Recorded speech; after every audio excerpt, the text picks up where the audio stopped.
আশঙ্কাই সত্যি, দিলীপ ট্রফির প্রথম রাউন্ড থেকে ছিটকে গেলেন সূর্যকুমার যাদব চোট সারাতে আবার এনসিএতে।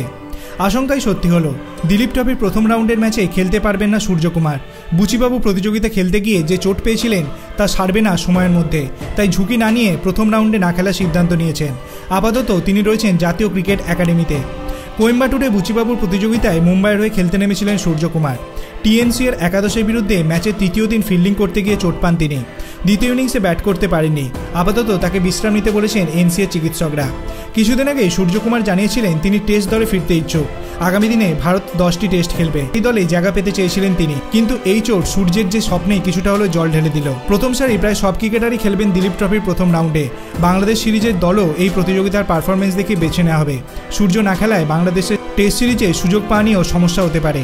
এখনও পর্যন্ত একটাই টেস্ট খেলেছেন সূর্য, গত বছর অস্ট্রেলিয়ার বিরুদ্ধে। দিলীপ ট্রফিতে তিনি ছিলেন ভারতের সি দলে। অনন্তপুর ভারত ডি দলের বিরুদ্ধে নামার কথা ছিল, তা আপাতত হচ্ছে না।